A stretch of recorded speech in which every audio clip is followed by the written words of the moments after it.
Kami dari kelompok 2 akan menjelaskan tentang adaptasi organisme yang mendiami laut dalam. Terlebih dahulu kami memperkenalkan diri kami. Saya Dewi Magdalena Batubara, NPM 1940102051. Perkenalkan, nama saya Harisna Pidar, NPM 1940102033. Nama Nur Sarina, NPM 1940102008. Salam, perkenalkan nama saya Persenenggera, NPM 1940102041. Adaptasi organisme yang mendiami laut dalam. Laut dalam adalah seluruh zona yang berada di bawah zona eufotik atau zona bercahaya, bagian dari lingkungan bahari yang terletak di bawah kedalaman yang dapat diterangi sinar matahari di laut terbuka dan lebih dalam dari paparan benua. Atau dapat diartikan juga laut dalam adalah lapisan terbawah dari lautan, berada di bawah lapisan thermoline pada kedalaman lebih dari 1828 meter. Sangat sedikit atau bahkan tidak ada cahaya yang dapat masuk ke area ini, dan sebagian besar organisme bergantung pada material organik yang jatuh dari zona fotik. Karena alasan inilah para saintis mengira bahwa kehidupan di tempat ini akan sangat sedikit. Namun dengan adanya peralatan yang dapat menyelam ke kedalaman, ditemukan bahwa cukup banyak kehidupan di arena ini. Organisme yang hidup di perairan ini merupakan organisme yang sangat hebat karena dapat bertahan hidup dengan kadar oksigen yang sangat minim. Dengan kedalaman 300 meter, maka cahaya matahari tidak akan dapat menembus daerah laut dalam dan tidak akan terjadi proses fotosintesis sehingga tidak terdapat organisme autotrof sebagai produsen yang menjadi dasar proses rantai makanan. Selain tidak tersedianya produsen dalam ekosistem laut dalam, keadaan tanpa cahaya tersebut dan kedalamannya membuat organisme atau biota laut dalam melakukan adaptasi untuk mempertahankan kelangsungan hidupnya dan juga dapat bereproduksi. Adaptasi yang ada di laut dalam. Adaptasi adalah cara bagaimana organisme mengatasi tekanan lingkungan sekitarnya untuk bertahan hidup. Dengan keadaan tanpa adanya cahaya matahari, tekanan tinggi, salintas tinggi, dan faktor-faktor yang terdapat di dalam ekosistem laut dalam ini membuat biota laut dalam tersebut melakukan adaptasi. Adaptasi morfologi adalah penyesuaian pada organ tubuh yang disesuaikan dengan kebutuhan organisme hidup. Pada biota laut dalam, adaptasi morfologi dapat dilihat dari bentuk tubuh biota laut dalam yang kecil dan pada umumnya bertubuh transparan karena tubuhnya tidak mengandung pigmen. Secara morfologis, senjata membunuh seperti rahang, tengkorak, dan dimensi mulut mengalami perubahan pada organisme laut dalam. Ciri umum mereka adalah mulut yang melebar, rahang yang kuat, dan gigi-gigi tajam. Mereka harus seoptimal mungkin mencari mangsa yang jarang di laut dalam. Praktek kanibalisme juga sering terjadi di beberapa spesies. Adaptasi fisiologis. Adaptasi fisiologis adalah penyesuaian yang dipengaruhi oleh lingkungan sekitar yang menyebabkan adanya penyesuaian pada alat-alat tubuh. Dikatakan tidak terdapat produsen karena tidak adanya sinar matahari yang menyebabkan tidak adanya proses fotosintesis pada ekosistem tersebut, sehingga biota laut dalam melakukan adaptasi fisiologi. Bentuk adaptasi fisiologi biota laut dalam adalah organisme laut dalam mempunyai kapasitas untuk mengelola energi yang jauh lebih efektif dan makhluk hidup di darat dan zona laut atas. Mereka bisa mendaur energinya sendiri dan menentukan seberapa banyak energi yang akan terpakai dengan stok makanan yang didapat. Adaptasi fisiologis utama dari dalam hewan laut meliputi 1. Laju metabolisme basal rendah, 2. Tingkat aktivitas metabolisme yang rendah, kelesuan dan orientasi vertikal, 3. Potensi reproduksi rendah dengan telur jumlahnya sangat sedikit, 4. Gametogenesis lambat, 5. Kematangan reproduksi yang terlambat, 6. Perkembangan embrio lambat, 7. Tingkat pertumbuhan yang rendah, 8. Penurunan rasio biomassa. Beberapa organisme adalah secara konsisten lesu, mereka yang lain bergantian antara periode meta yang sangat rendah dan normal aktivitas bulik. Peniagone diapana adalah laut dalam elasipod holothurians yang berenang bebas bentuk yang berorientasi vertikal dengan tentakel Oral bergantung ke bawah dalam keadaan lesu di dekat bawah. Adaptasi biokimia. Hewan laut dalam telah mengarahkan fleksibilitas enzimnya untuk mengatasi tekanan dan suhu ekstrim yang berlaku di sana. Fleksibilitas menunjukkan labialitas struktural, yaitu ciri khas struktur enzim yang memberikan efisiensi super cepat dari aktivitasnya. Adaptasi morfologi umum dari hewan laut dalam. Yang pertama, perpanjangan pelengkap dan rasa. Deskripsinya meningkatkan pejantan efektifnya melalui perkembangan pelengkap atau proses yang panjang dan tipis, seperti berjalan kaki, organ indera atau duri. Contohnya, Colossendeis, Colossea, dan Monopsin latifron. Yang kedua, kerataan yang ekstrim. Deskripsinya meningkatkan ukuran efektifnya dengan mengorbankan volume 3 dimensinya, dengan meratakan atau memperluas ruang 2 dimensi ke dalam jumlah yang lebih besar. Contohnya itu seperti Sirolis sp. Yang ketiga yaitu konstruksi kisi. Deskripsinya memperbesar ukurannya melalui konstruksi kerangka termineralisasi. Hal ini tidak dapat dilakukan dengan kalsium karbonat, dan ini bisa dicapai dengan menggunakan kisi. Contohnya spon hexactinellida. Dan yang keempat yaitu perpanjangan badan. Deskripsinya membantu organisme untuk menempatkan dirinya dalam rezim arus yang tepat, sehingga air maksimum dapat melewati area penampang dan memberi nutrisi kepada hewan. Contohnya spon hexactinellida. Yang kelima yaitu aglutinasi. Deskripsinya membuang partikel dari sediment atau kompartemen akuatik dan akhirnya memasukkannya ke dalam kerangka tubuh mereka atau hewan. Contohnya itu Lena negleta. Yang keenam, konstruksi tas besar. Deskripsinya, ukuran tubuh yang besar dari makhluk laut dalam seringkali diperoleh dengan mengambil bentuk kantong agar-agar atau markus yang terutama diisi dengan air. Contohnya itu Penyagon diapana. Bioluminesensi adalah adaptasi penting lainnya dari fauna laut dalam yang terutama digunakan untuk memikat mangsa atau untuk identifikasi jenis kelamin. Bioluminesensi terjadi ketika protein yang disebut luciferin digabungkan dengan oksigen di hadapan enzim yang disebut luciferase dan ATP. Di sini saya akan menjelaskan materi tentang Ventilasi komunitas laut dalam. Selain keberadaan kehidupan di perairan dalam lautan, lantai merupakan habitat penting bagi komunitas biotik. Ahli kelautan menemukan komunitas unik di lepas kepulauan Galapagos di sepanjang pegunungan vulkanik di dasar ocean sejak penemuan awal ini. Para ilmuwan kelautan telah menemukan beberapa komunitas lubang angin lainnya di berbagai wilayah dunia, termasuk di lepas pantai Oregon. Ventilasi hidrotermal kapal selam berhubungan dengan zona aktif vulkanik di puncak sistem Punggungan Samudra Tengah. Kemudian berdasarkan suhu, 3 jenis utama ventilasi hidrotermal telah dikenali, yaitu pada bagian pertama, ventilasi menyebar. Berarti itu mengeluarkan suhu rendah air jernih hingga 30 Celcius. Kemudian yang kedua, ventilasi perokok putih mengeluarkan cairan susu dengan suhu bervariasi dari 200 hingga 330 Celcius. Lalu berikutnya yang ketiga, yaitu ventilasi asap hitam. Berarti semburan air yang dikeluarkan yang menghitam oleh endapan sulfida pada suhu antara 300 dan 400 derajat Celcius.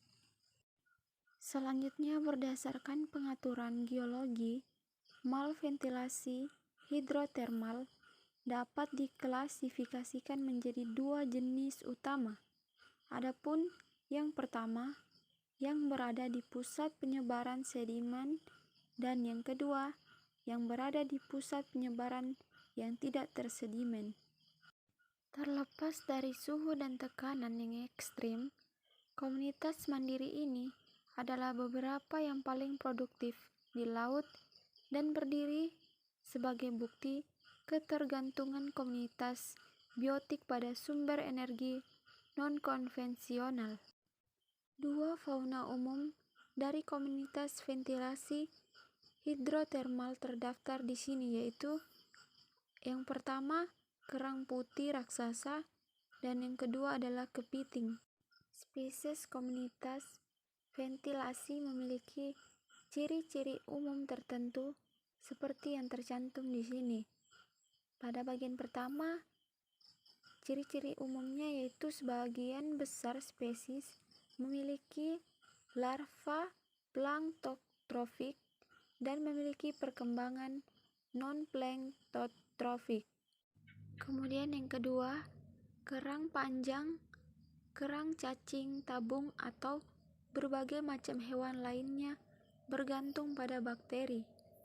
Kemudian yang ketiga, belereng air laut, MN dan FE mendukung bakteri belereng dari komunitas ventilasi. Kemudian yang terakhir adalah ekosistem komunitas ventilasi unik karena berada di daerah dengan kedalaman rata-rata 2.500 meter atau 8.200 kaki dari suhu di atas 350 derajat Celcius di dalam ventilasi dan sekitar 250 derajat Celcius di perairan sekitarnya. Sifat komunitas ven. Variabel fisika kimia dalam hidrotermal daerah ventilasi sangat drastis. Ada beberapa megafauna endemik di alam, rendah keanekaragaman dan pengaturan komunitas yang unik dengan kemosintetik bakteri di dasar tingkat tropik. Lubang hidrotermal memiliki ekosistem terpisah dan sangat efisien untuk mempertahankan tekanan tinggi pada kedalaman 2.500 meter dan temperatur 350 Celcius. Ini komunitas hanya menetap di tempat-tempat ini karena keperairan yang kaya mineral atau sulfida. Binatang tinggal di sini tidak punya nyali dan tukar material dengan lingkungan sekitar ventilasi. Berbagai adaptasi dalam ekosistem yang sangat aneh ini dapat dikelompokkan di bawah 3 judul besar. 1. Hubungan interspesifik. Paling banyak peristiwa mengejutkan di ventilasi adalah simbiosis tersebut. Hubungan terjalin antara bakteri dan berbagai metazoa termasuk cacing tabung, vestimentiferan, vesikomit, kerang, mitilids, dan invertebrata lainnya. Hewan dengan bantuan simbion yang tetap berfungsi organ pencernaan telah menjadi subjek bunga. Yang menarik adalah Polychaetes yang menunjukkan beberapa makanan jenis. 2. Metabolisme. Secara umum, kadar sulfida dalam kisaran mikromolar rendah secara efektif menghambat respirasi aerobik dan menyebabkan kematian organisme ketika individu terpapar sulfida untuk waktu yang cukup lama. 3. Kemosintesis. Ekosistem di hidrotermal ventilasi diatur oleh panas bumi. Energi sebagai fotosintesis gagal terjadi zona ini karena tidak adanya sinar matahari sama sekali. Reaksi air laut dengan kerak bantuan pada suhu tinggi menghasilkan senyawa anorganik. Sinyal fluktuasi salinitas pada pertumbuhan bibit Niva fruticans, studi kasus dari dataran Gangga bawah. Komunitas mangrove sangat dipengaruhi oleh fluktuasi salinitas yang disebabkan oleh perubahan iklim, pengenceran oleh curah hujan dan limpasan, osilasi suhu, konsentrasi karbon dioksida di atmosfer, dan lain-lain.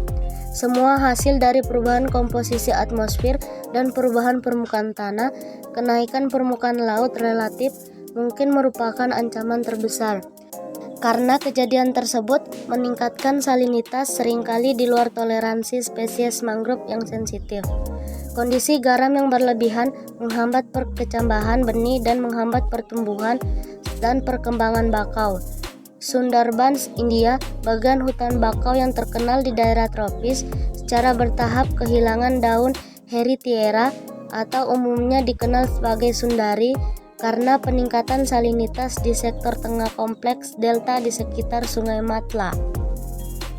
Laporan perubahan pertumbuhan bakau karena perbedaan salinitas antara sektor barat dan tengah Sundarbans, India telah dilakukan. Namun belum ada penelitian yang dilakukan tentang pengaruh fluktuasi salinitas pada pigmen fotosintesis dan tingkat karotenoid Nympha fruticans dalam kondisi kultur di bagian anak benua India ini. Pengaruh salinitas pada mangrove telah dipelajari dalam hubungannya dengan enzim antioksidan dan struktur daun, laju transpirasi, konduksi stomata, dan laju fotosintesis, dan perubahan struktur dan fungsi kloroplas. Dalam makalah ini kami menyajikan efek salinitas pada pigmen di Nympha fruticans dalam kultur hidroponik dengan tujuan untuk mendapatkan wawasan tentang perubahan klorofil dan tingkat karotenoid dengan aklimatisasi garam. Studi tersebut penting dilakukan dari titik kenaikan permukaan laut dan intrusi air asin berikutnya ke Pulau Sundarbans, India, karena kompleks delta Gangga bagian bawah sangat rentan terhadap efek terkait perubahan iklim karena lokasinya di bawah permukaan laut rata-rata kembali dan mengalami kenaikan permukaan laut 3,4 mm per tahun. Lebih dari itu, tidak seperti spesies mangrove lainnya, Nympha fruticans lebih menyukai kondisi garam yang sangat rendah dan karenanya dapat bertindak sebagai tanda kenaikan permukaan laut akibat perubahan iklim dan intrusi air garam berikutnya ke pulau-pulau tersebut. Bahan-bahan dan metode-metode pada spesies terpilih pada 5 salinitas yang berbeda, 2 PSU, 5 PSU, 10 PSU, 15 PSU, dan 20 PSU untuk menentukan pigmen dan karotenoid yang optimal. Kultur diangin-anginkan terus-menerus dengan alat penggelembung udara. Kultur hidroponik dipelihara di ruang budidaya di bawah fotoperiode 14 jam pada par 300 mol meter persegi 26 plus 3C dan 80% 7 hari. Daun dipanen dengan interval 7-14, 21, dan 30 hari untuk mengukur konsentrasi pigmen. Bahan tanaman dan kondisi budidaya RH. Media kultur diubah setiap benih Nympha fruticans dikumpulkan dari sistem mangrove Sundarbans, India. Bibit dibesarkan dalam kondisi laboratorium dengan mengencerkan air yang dikumpulkan dari bagian bawah Sundarbans yang berdekatan dengan Teluk Benggala di bagian selatan, atau salinitas sama dengan 30 PSU di bawah radiasi aktif fotosintesis. Ekstraksi dan estimasi pigmen. Kami mengikuti metode Pora et al. Tahun 1989 untuk estimasi klorofil dan Amon tahun 1949 untuk estimasi karotenoid pada daun Nympha fruticans. Analisis statistik. Analisis statistik dari hasil dilakukan menurut uji jarak berganda Duncan. Data juga menjadi sasaran analisis koefisien korelasi atau R untuk mengevaluasi hubungan antara salinitas dan pigmen terpilih mengikuti metode Sokal dan Rolf tahun 1995. Hasil dan pembahasan. Semua bibit Nympha fruticans yang terkumpul mentolerir salinitas maksimum hingga 15 PSU dan dapat dipertahankan lebih dari 30 hari. Pada paparan salinitas 20 PSU, daun mulai rontok setelah sekitar 1 minggu, dan dengan demikian semua percobaan dilakukan hingga 30 hari pada tanaman perlakuan tingkat salinitas 2, 5, 10, dan 15 PSU. Kondisi tidak sehat dari bibit eksperimental Nympha fruticans pada 20 PSU dapat dikaitkan dengan salinitas ambiennya di sektor barat wilayah delta Sundarbans dari mana mereka dikumpulkan yang biasanya berkisar antara 2 PSU dan 10 PSU. Konsentrasi pigmen klorofil dan karotenoid menurun secara signifikan dengan peningkatan salinitas. Penurunan kandungan klorofil pada salinitas yang lebih tinggi mungkin disebabkan oleh perubahan rasio protein lipid dari kompleks pigmen protein atau peningkatan aktivitas klorofilase. Hasil kami sesuai dengan beberapa laporan penurunan kandungan klorofil dan karotenoid oleh salinitas seperti yang dilaporkan di sejumlah glikofit.